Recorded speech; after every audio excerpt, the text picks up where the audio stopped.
Halo semuanya, selamat datang di pembahasan kita kali ini.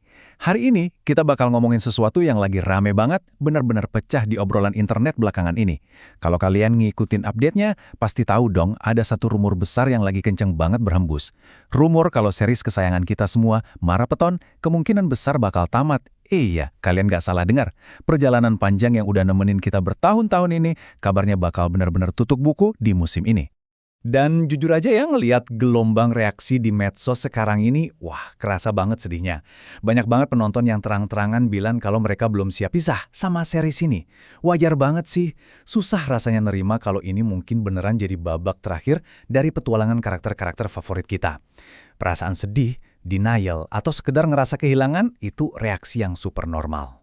Pertanyaan besarnya sekarang, apakah season 3 ini beneran jadi garis finish? Nah, mari kita bedah sama-sama. Kita nggak cuma bakal bahas rumornya aja, tapi kita bakal coba bongkar kenapa sih prospek kehilangan series yang satu ini tuh rasanya nyesek banget. Kenapa kita bisa se-attach itu? Apa yang bikin Marapeton ini beda dari sekedar tontonan biasa buat ngisi waktu luang? Bagian pertama, resep rahasia mengapa Marapeton begitu memikat kita.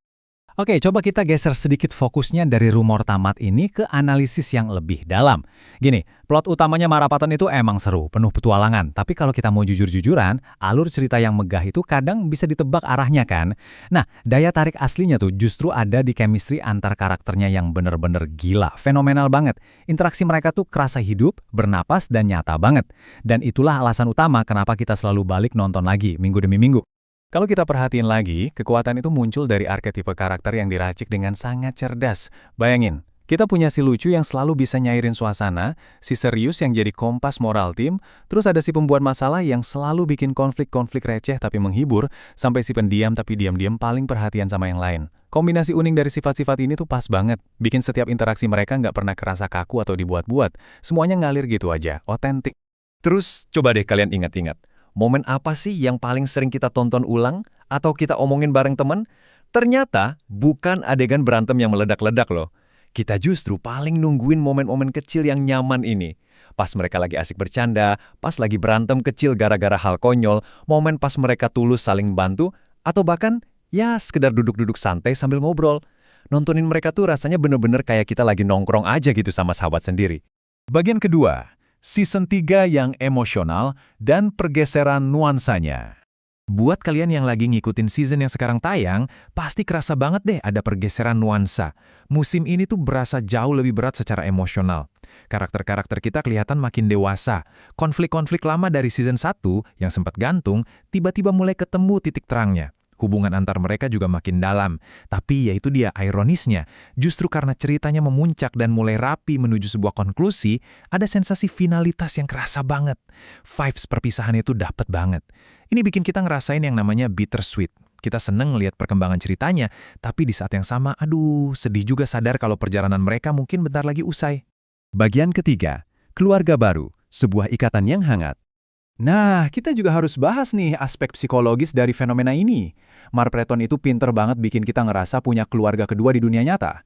Apa yang lagi dirasain komunitas sekarang ini sebenarnya adalah antisipasi dari fenomena psikologis yang namanya post-series void. Pernah denger?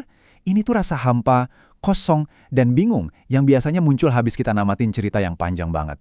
Jadi kalau kalian ngerasa sedih sekarang, percayalah, itu wajar banget. Kehilangan dunia fiksi di mana kita udah invest emosi bertahun-tahun, itu adalah bentuk kehilangan yang sangat valid. Dan sentimen ini ngasih gambaran yang pas banget tentang seberapa kuat ikatan tersebut. Ada salah satu penonton yang bilang, nonton maraton itu terasa persis seperti kebersamaan di One Piece. Wah, gila sih. Kalau udah dibandingin sama One Piece, yang ibaratnya standar emas buat konsep fond family atau keluarga yang terbentuk karena pilihan, itu artinya udah dalam banget.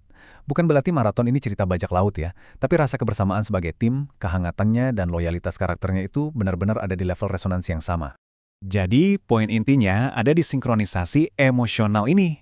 Coba perhatiin, pas karakter di cerita lagi senang-senangnya, kita sebagai fans bisa ikutan senyum-senyum sendiri kan? Dan pas mereka lagi hancur atau sedih, kita ikutan mewek nahan nangis. Ini bukti nyata kalau kreator series ini sukses besar ngebangun empati dan koneksi dua arah sama penontonnya.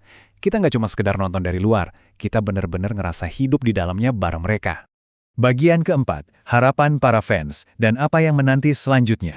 Walaupun awan mendung finalitas lagi nutupin fandom akhir-akhir ini, kita belum sepenuhnya nyerah loh. masih ada secercah harapan yang terus dijaga sama komunitas. Mengingat dunia maraton ini masih kerasa luas dan hidup, banyak banget fans yang ngarep ada format lain buat ngelanjutin dunianya. Mungkin lewat episode spesial, biar kita bisa mampir bentar ke dunia mereka. Atau spin-off, buat bahas karakter yang ceritanya belum tuntas.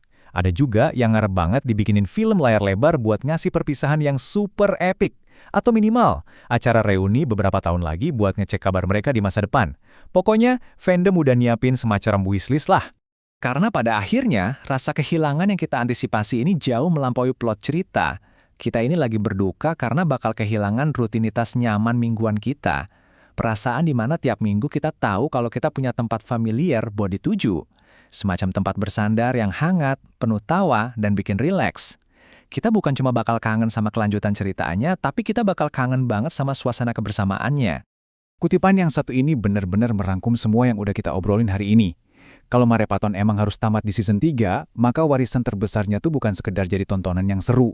Warisan utamanya adalah gimana series ini berhasil ngasih rasa kebersamaan buat kita semua yang mungkin lagi butuh tempat pulang. Itu pencapaian yang langka banget, dan pastinya bakal ngebekas terus di hati para fansnya. Nah, semua obrolan tadi ngebawa kita ke satu pertanyaan terakhir. Setelah ngeliat gimana cerita ini berjalan dan memuncak, jujur deh, apakah kalian ngerasa season 3 ini adalah akhir yang sempurna dan pas pada waktunya? Ataukah kalian merasa kita masih sangat butuh season 4 buat bener-bener ikhlas ngelepas mereka? Coba direnungin deh, karena pada akhirnya, cara kita ngucapin selamat tinggal pada sebuah karya yang bagus bakal nentuin gimana cara kita ngenang karya itu ke depannya. Terima kasih banyak udah ngikutin pembahasan kali ini dan sampai jumpa!